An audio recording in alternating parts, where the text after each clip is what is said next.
বাংলাদেশে ভূমিকম্পে নিহত 6, আতঙ্কে ঢাকা বিশ্ববিদ্যালয় হল থেকে লাফিয়ে আহত অন্তত 4। আপাতত স্থগিত রাখা হোক এসআইআর, জাতীয় নির্বাচন কমিশনকে চিঠি মমতার। দুবাইয়ে ভেঙে পড়ল ভারতের যুদ্ধবিমান তেজস, পাইলটের মৃত্যু, কালো ধোঁয়ায় ঢাকলো এলাকা। নজরে 10 থেকে 25 হাজারে হারা আসন, বিজেপির ম্যাপিংয়ে 123। মৃত 2 বিএলওকে 2 লক্ষ টাকা ক্ষতিপূরণের নবান্নের, অসুস্থকে 1 লক্ষ। ঘরে ঢুকে নাবালিকাকে ধর্ষণ, অবশেষে ন্যায় অভিযুক্তের যাবজ্জীবন সাজা। স্বরূপনগরে অনুপ্রবেশকারীদের ভিড়, দেশ থেকে তাড়াবই এসআইআর আবহে হুঁশিয়ারি অমিত শাহর। কোচবিহারের শীতলকুচিতে পথ দুর্ঘটনায় মৃত্যু বিএলওর, হয়তো কমিশনের ডেডলাইনের কথাই ভাবছিলেন, দাবি তৃণমূলের। নির্মীয়মান ছাদ থেকে মহিলাকে ঠেলে ফেলে দেওয়ার অভিযোগ, গ্রেফতার টিএমসি কর্মী।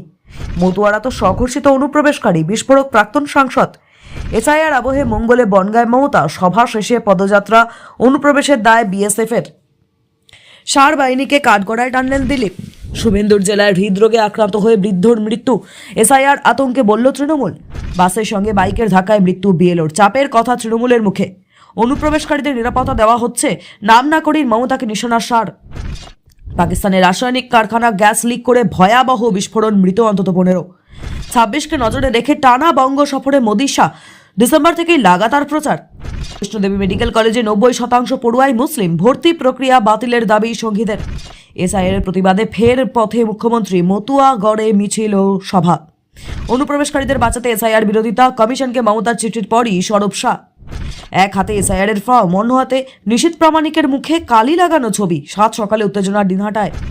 অবৈধ ভোটারদের বাঁচানোর চেষ্টা করছেন মমতা, এবার কমিশনে পাল্টা চিঠি শুভেন্দুর। শিক্ষক হেনস্থায় আত্মঘাতী 16 বছরের কিশোর, ওয়ান্ট জাস্টিস, ধ্বনিতে প্রতিবাদে উত্তাল দিল্লি।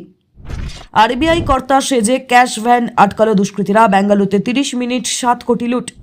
মা ও মেয়ের একই পুরুষের সাথে সম্পর্ক ছিল, মায়ের নির্দেশে তার বাবাকে হত্যা করে লাশ পুঁতে দেয়। স্কুলে ঢাকলো বিষাক্ত গ্যাসে, ক্লাস চলাকালীন অজ্ঞান 16 পড়ুয়া, সংকটজনক পরিস্থিতি 1 পড়ুয়ার।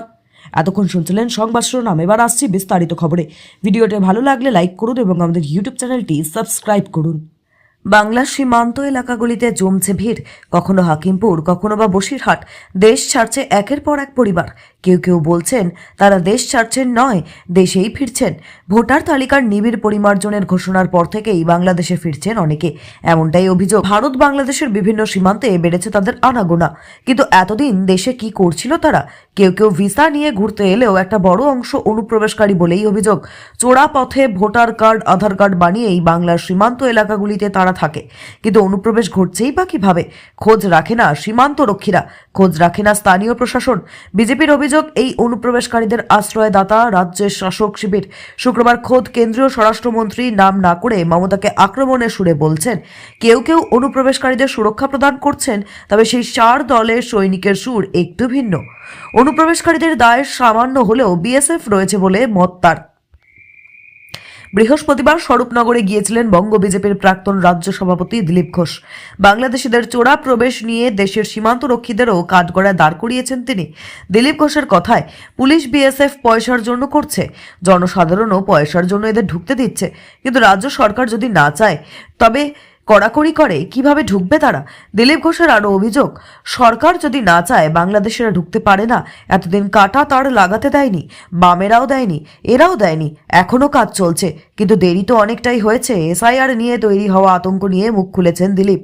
তার দাবি, সারা দেশে এসআইআর চলছে, সেখানে কোনো সমস্যা নেই, কিন্তু বাংলায় যে মড়ক লেগেছে, পটপট করে লোক মরছে। ভোটার তালিকায় নিবিড় সংশোধন, এসআইআর ঘিরে রাজনীতির পারদ চড়ছেই।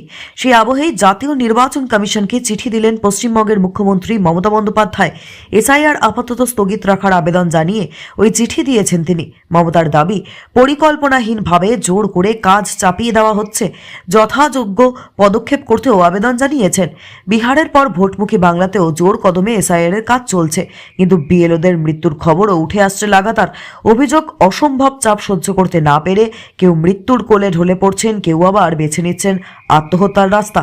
পশ্চিমবঙ্গ বলেই নয়, রাজস্থান থেকেও এমন ঘটনা সামনে এসেছে। সে আবহেই জাতীয় নির্বাচন কমিশনকে চিঠি দিলেন মমতা। জাতীয় নির্বাচন কমিশনার জ্ঞানেশ কুমারকে ওই চিঠি লিখেছেন মমতা। তার বক্তব্য, উপযুক্ত প্রশিক্ষণ ছাড়া জোর করে চাপিয়ে দেওয়া কাজ বন্ধ হোক। মানুষের উপর চাপিয়ে দেওয়া হচ্ছে, পরিকল্পনাহীনভাবে আধিকারিক ও মানুষের উপর চাপ দেওয়া হচ্ছে, যা খুবই বিপজ্জনক। বিএলওদের পর্যাপ্ত প্রশিক্ষণ দেওয়া হয়নি। এত কম সময়ের মধ্যে তাদের উপর অবাস্তব কাজের চাপ, সাধ্যের ঊর্ধ্বে গিয়ে কাজ করতে হচ্ছে। পর্যাপ্ত সময়ের মধ্যে হোক এসআইআর, অবলম্বন করা হোক সঠিক পদ্ধতি। একদিন আগেই জলপাইগুড়ি থেকে এক বিএলওর আত্মঘাতী হওয়ার খবর সামনে আসে। রাজ্যের বিভিন্ন প্রান্ত থেকে আরও অনেক প্রাণহানির খবর সামনে এসেছে। চিঠিতে তারও উল্লেখ করেছেন মমতা। তার বক্তব্য, গতকাল এসআইআর এর চাপে জলপাইগুড়ি মাল এর বিএলও আত্মঘাতী হয়েছেন। এসআইআর এর শুরুতে অনেকেই প্রাণ হারিয়েছেন।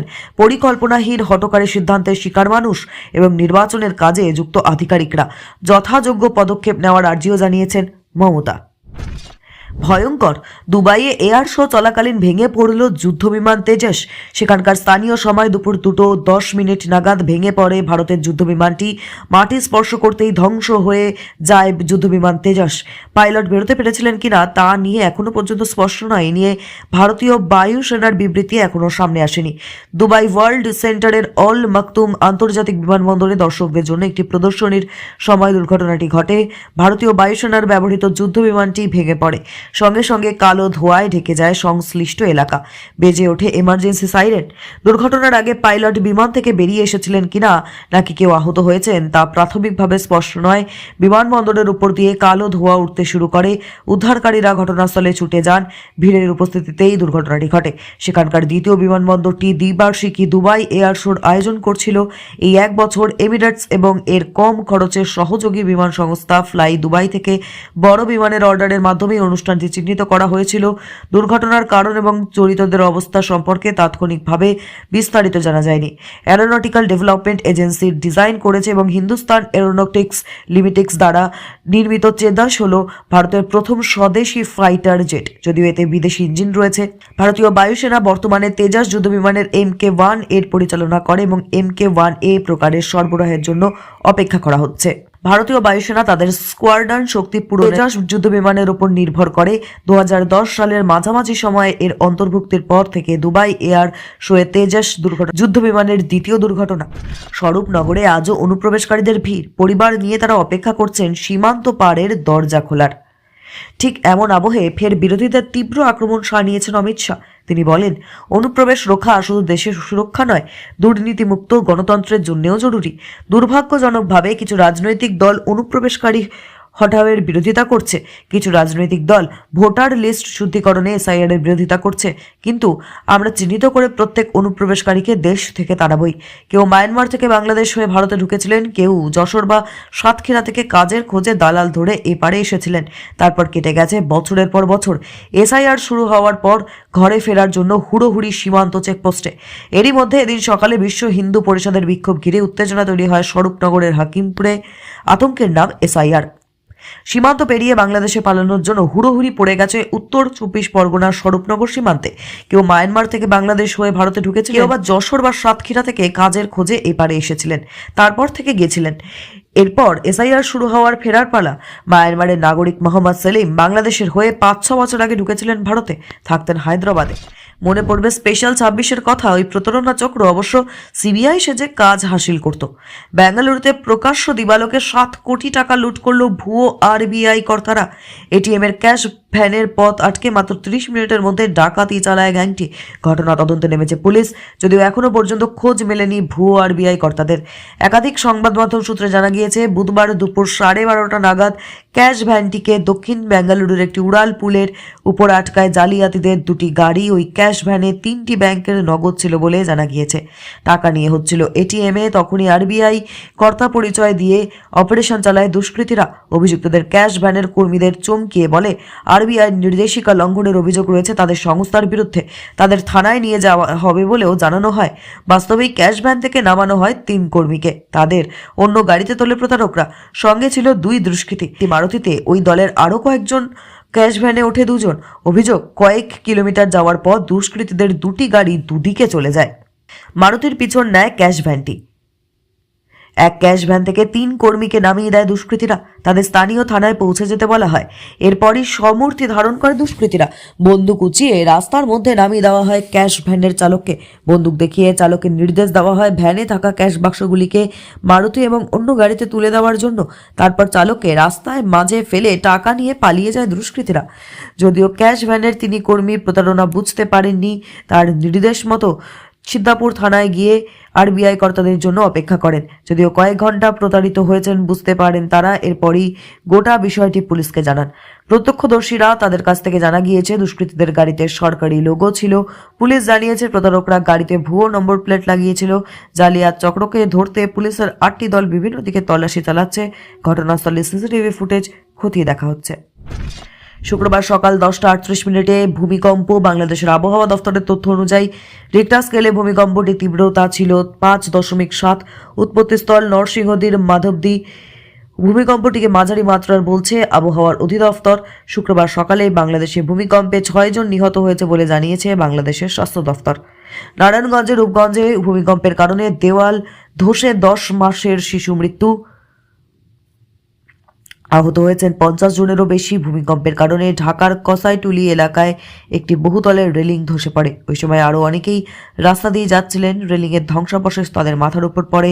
ভূমিকম্পে আতঙ্কিত হয়ে ঢাকা বিশ্ববিদ্যালয়ের হলের ভবন থেকে লাফ দিয়ে গুরুতর আহত হয়েছেন অন্তত 4 শিক্ষার্থী। সব মিলিয়ে ঢাকা বিশ্ববিদ্যালয়ে অন্তত 10 জন শিক্ষার্থীর আহত হওয়ার খবর পাওয়া গিয়েছে। কয়েকজন হাসপাতালে ভর্তি হয়েছেন। সংবাদ মাধ্যম সূত্রে খবর, হাজী মোহাম্মদ মহসিন হলের 4তলা ভবন থেকে লাফ দিয়ে তানজির হোসেন নামে এক শিক্ষার্থী গুরুতর আহত হয়েছেন। এছাড়া এই হলের আরও 2 জন শিক্ষার্থী ছাদ থেকে লাফ দিয়ে আহত হয়েছেন বলে জানা গিয়েছে। বাংলায় ভোটার তালিকার নিবিড় পরিমার্জনের কাজ স্থগিত করতে কমিশনকে চিঠি দিয়েছেন মুখ্যমন্ত্রী মমতা বন্দ্যোপাধ্যায়। তাতেই খেপেছেন কেন্দ্রীয় স্বরাষ্ট্রমন্ত্রী অমিত শাহ। নাম না করেই মমতার দিকে আক্রমণ শানালেন শাহ। অনুপ্রবেশকারীদের সুরক্ষা প্রদান করা হচ্ছে বলে অভিযোগ তুললেন তিনি। শুক্রবার স্বরাষ্ট্র দফতরের সমাজ মাধ্যমে একটি পোস্ট করা হয়েছে। পোস্টের বার্তা যে খোদ স্বরাষ্ট্রমন্ত্রীর দেওয়া তা সেখানে উল্লেখিত রয়েছে। এদিন শাহ জানিয়েছেন, দেশের অভ্যন্তরীণ সুরক্ষার খাতিরেই যে শুধু অনুপ্রবেশ রুখতে হবে এমনটা নয়, গণতান্ত্রিক স্বার্থের কথা মাথায় রেখে ওই অনুপ্রবেশ বন্ধ করা প্রয়োজন। কিন্তু কেউ কেউ তাতে রাজি নয় বলেই অভিযোগ শাহর। অনুপ্রবেশকারীদের তারা সুরক্ষা প্রদান করছে বলে দাবি কেন্দ্রীয় স্বরাষ্ট্রমন্ত্রীর। এদিন তিনি আরও বলেন, দুর্ভাগ্যবশত বেশ কিছু রাজনৈতিক দল অনুপ্রবেশকারীদের নিরাপত্তা প্রদানে উদ্যত হয়েছে। তারা কমিশনেরও বিরোধী। ভারতের নির্বাচন কমিশনের যে ভোটার তালিকা শুদ্ধিকরণের কাজ চালাচ্ছে তা চায় না তারা। কিন্তু কাকে এমন আক্রমণ? রাজনৈতিক মহল বলছে নাম না করেই বাংলার মুখ্যমন্ত্রীর দিকে আক্রমণ শানিয়েছেন তিনি। কিন্তু কেন এই অভিযোগ? সম্প্রতি কমিশনকে একটি চিঠি লিখেছেন মমতা বন্দ্যোপাধ্যায়। অবিলম্বে এসআইআর স্থগিত করে বিএলওদের প্রশিক্ষণের দাবি জানিয়েছেন তিনি। পাকিস্তানের রাসায়নিক কলকারখানায় বিষাক্ত গ্যাস লিক করে ভয়াবহ বিস্ফোরণ। মর্মান্তিক এই দুর্ঘটনায় মৃত্যু হলো অন্তত 15 জনের। শুক্রবার সকালে এই দুর্ঘটনা ঘটেছে পাকিস্তানের পাঞ্জাব প্রদেশের ফয়জলাবাদ জেলার মালিকপুর এলাকায়। ভয়াবহ এই দুর্ঘটনার তথ্য প্রকাশ্যে আসার পর জোর কদমে শুরু হয়েছে উদ্ধার কাজ। আশঙ্কা করা হচ্ছে ধ্বংসস্তূপের নিচে চাপা পড়ে রয়েছেন আরও বহু। সংবাদ মাধ্যম সূত্রে খবর, শুক্রবার সকালে গ্যাস লিক করছিল এই আঠা কারখানায়, যার জেরে ব্যাপক বিস্ফোরণের সঙ্গে ফেটে যায় কলকারখানার একটি বয়লার। বিস্ফোরণের অভিঘাত এতটাই ছিল যে কলকারখানার একটি বড় অংশ কার্যত ধ্বংসস্তূপে পরিণত হয়। ফয়জলাবাদের ডেপুটি কমিশনার রাজা জাহাঙ্গীর আনোয়ার বলেন, দুর্ঘটনার খবর পাওয়ার পরই সেখানে উদ্ধারকারীদের দল পাঠানো হয়েছে। রীতিমতো আতঙ্কের পরিবেশ তৈরি হয়েছে এলাকায়। ধ্বংসস্তূপের নিচ থেকে 15 জনের দেহ উদ্ধার করা হয়েছে। আহত 7 জনকে উদ্ধার করে হাসপাতালে পাঠানো হয়েছে। আনোয়ার আরও জানান, প্রথমে কারখানার একটি বিল্ডিংয়ে বিস্ফোরণের জেরে আগুন লেগেছিল। এরপর সেই আগুন দ্বিতীয় বিল্ডিংয়েও ছড়িয়ে পড়ে। আগুন নেভানোর পর জোর কদমে চলছে উদ্ধার কাজ। জেলার সমস্ত আপৎকালীন বিভাগ উদ্ধার কাজে নেমে পড়েছে। ধ্বংসস্তূপ সরিয়ে দেখা হচ্ছে নিচে আর কেউ চাপা পড়ে রয়েছেন কিনা। পাঞ্জাবের inspector general of police Usman Anwar জানান, সমস্ত জরুরি বিভাগকে সতর্ক করা হয়েছে। উদ্ধারকারী দল, দমকল সহ অন্যান্য এজেন্সিগুলিকে ঘটনাস্থলে পাঠানো হয়েছে। উদ্ধারকারী দল জোর কদমে কাজ করছে।